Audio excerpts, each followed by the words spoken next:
I pulled the trigger. I shot my daughter. You shot your daughter with a 9mm firearm. Yeah. Did you know what you were doing when you pulled the trigger? Yes. Did you pull the trigger with the intent to kill her? Yes. On December 10, 2024, a man walked into a sports authority in Nampa, Idaho and purchased a 9mm handgun. He had a plan: kill his 3 teenage children, then kill himself. For 8 months he thought about it, considered different methods, different times, different ways to do it.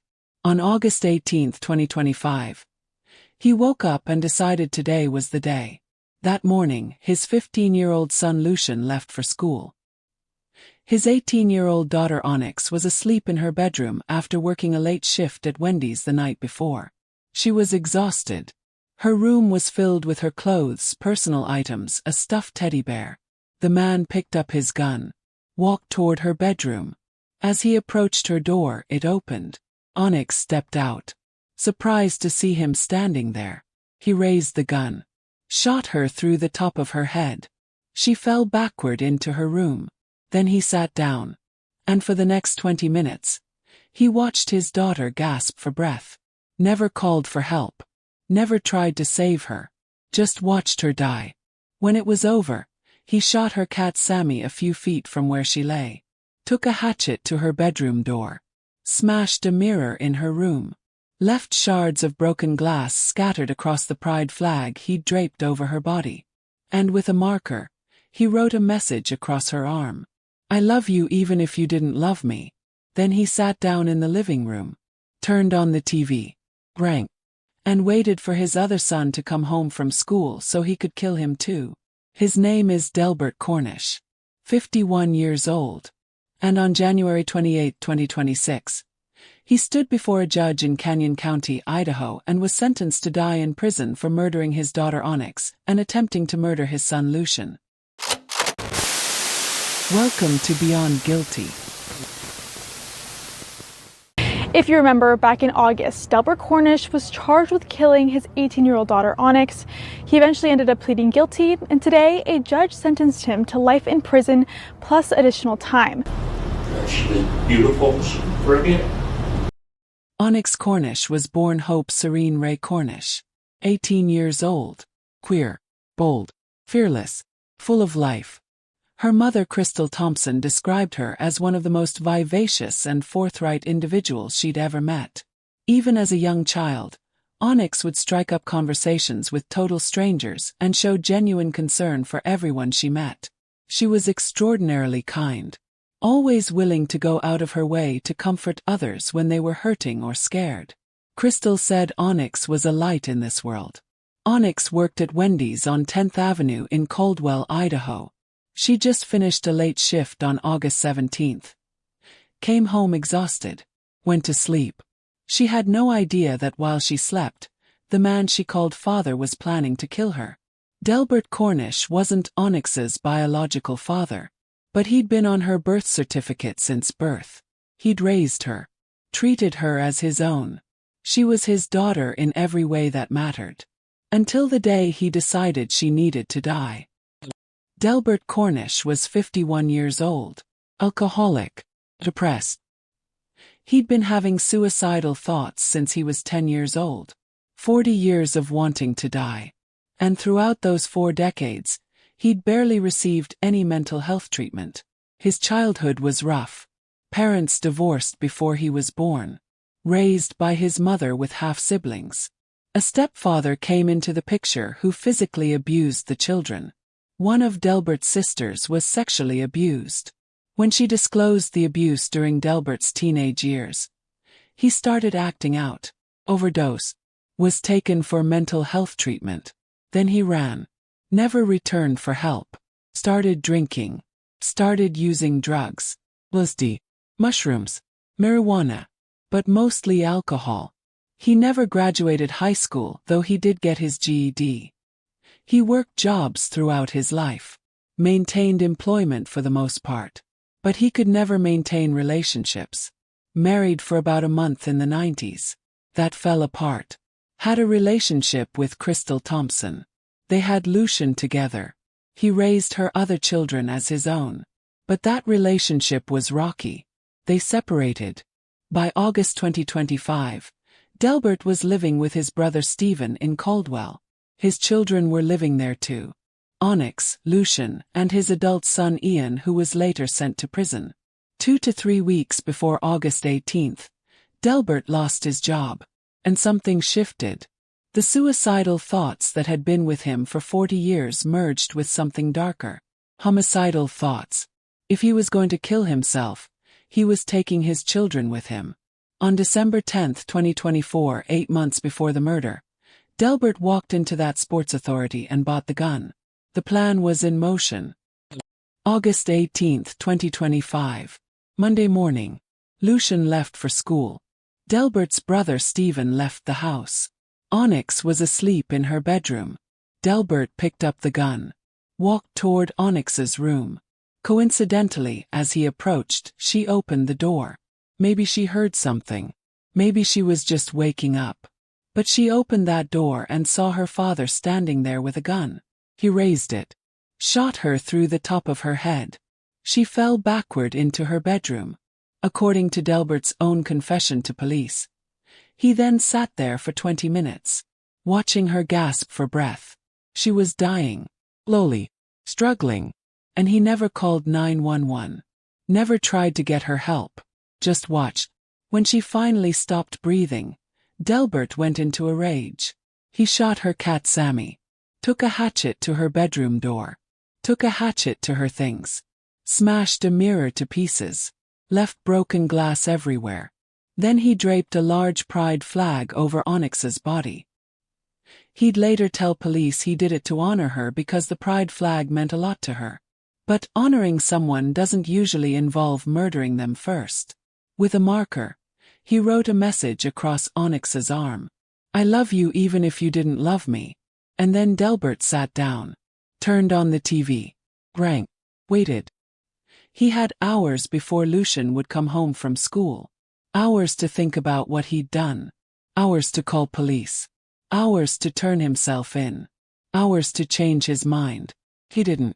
If this case is affecting you, hit that like button so more people can see it. Lucian Cornish was 15 years old.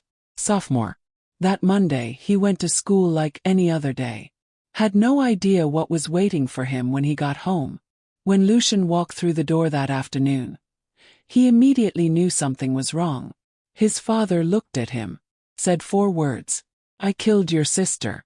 Lucian was in shock, disbelief, asked what he was talking about. That's when Delbert pulled out the gun, told Lucian to go look at his sister. Even in that moment of absolute terror, Lucian refused. Begged his father to just let him leave the house. Delbert refused. So Lucian did the only thing he could do. He fought. Delbert aimed the gun at him. Lucian fought back. Somehow, despite everything, Lucian managed to get the gun away from his father. Got the magazine out. Made it inoperable.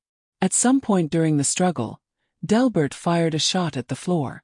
Threatened to knock Lucian out and take the gun back. But Lucian fought. And eventually he managed to drop the gun and run. He fled the house. Called 911. Police responded. Found Onyx's body in her bedroom.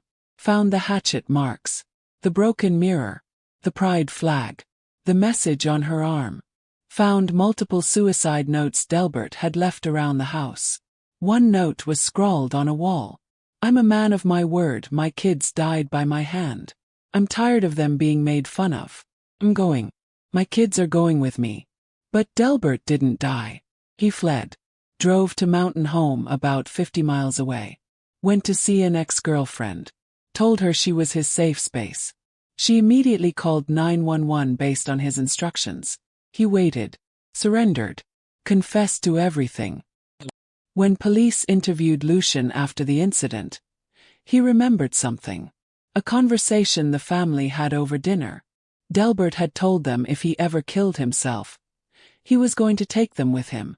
Everyone laughed. Seemed like a dark joke. Lucian asked, what if I fight back? Delbert responded, you better put up a good fight. Lucian didn't know that conversation was his father's way of preparing him. Didn't know it was a warning. But on August 18, 2025, Lucian remembered. And he put up a good fight. Later, when Delbert was in jail a month after murdering Onyx, he was recorded in messages discussing Crystal Thompson. He said, according to her, I manipulated her and everyone to make people feel sorry for me. Then he wrote something chilling. I should have put a bullet in her. 1 month of forced sobriety. 1 month to think about what he'd done. And Delbert was still thinking about who else he should have killed. I pulled the trigger. I shot my daughter. You shot your daughter with a 9mm firearm. Yeah. Did you know what you were doing when you pulled the trigger? Yes. Did you pull the trigger with the intent to kill her? Yes. Did you kill her with deliberation and premeditation and malice aforethought? Yes. What did you do that makes you guilty of count 2, assault with the intent to commit murder? I threatened to shoot him. Were you holding the gun when you threatened to shoot him? Yes. And you did so with the intent to murder your son? Yes. What did you do that makes you guilty of count 3, cruelty to animals? I shot the cat. And that was your daughter's cat? Yeah. You shot the cat and you did that on purpose? Yes. You did that with a firearm? Yes. On November 12, 2025, Delbert Cornish pled guilty to 4 charges. First-degree murder, assault with intent to commit murder, misdemeanor cruelty to animals, and a sentencing enhancement for use of a deadly weapon. He didn't fight it, didn't try to minimize it. His lawyer requested a mental health evaluation, a mitigation report. They wanted the court to understand what made Delbert tick. His depression, his alcoholism, his childhood trauma, his suicidal ideation since age 10. But none of it excused what he'd done. And Delbert knew that. When the pre-sentence investigation writer asked him what an appropriate sentence would be, Delbert said death. His second answer was life. He knew he deserved to be punished. On January 28, 2026, Delbert appeared in Canyon County Court for sentencing. His lawyer asked for 25 years fixed followed by life indeterminate. That would give Delbert a chance at parole when he was 76 years old. Slim chance, but a chance. The state asked for fixed life. Life in prison without the possibility of parole. They argued Delbert was a danger to his family, that he'd threatened people with guns before, that even in jail, he was saying he should have killed Crystal too. Share this story so others can see it. Crystal Thompson stood before the court and delivered a victim impact statement. Crystal said the death of her daughter and the attempt on Lucian's life permanently destroyed what family means. She and Delbert had created these children together. She believed in their shared vision, trusted him to protect the kids. Even after they separated, she never thought he had it in him to harm them. Now every memory is tainted. All Crystal can see is that she chose wrong. And she can't go back to save Onyx. She talked about Lucian. How he's forced to endure excruciating pain. Lost both his sister and his father that terrible day. His future plagued with devastation that will impact every breath he takes. She talked about Rain, her autistic son. How close he and Onyx were. How she had to tell him his sister was dead. The hardest thing she's ever said. Rain asks for Onyx every day. Seems to hope the information was a dream. But every day, Crystal has to watch his heartbreak all over again. Crystal said sometimes the reality hits her like a truck to her chest and she can't breathe. Onyx deserved to grow up. Deserved to live the bold, compassionate life she was already living. Deserved a future. Lucian wasn't in court that day. But prosecutors read his victim impact statement. He wrote that the day his sister died was the day he didn't feel a spark anymore. There isn't a day that passes where he doesn't think he could have done something different. Saved his sister maybe. But it's hard when it's coming from the man who always told him to protect her. He wakes up almost every day feeling like getting up is the hardest thing. Can't even go to school some days. Sometimes has visions of his father pulling the trigger. Lucian wrote that he still has a life, a future, goals. So why would the person who was supposed to show him what a man is do this to him? He ended with a quote. Suicide is not the end of things getting worse.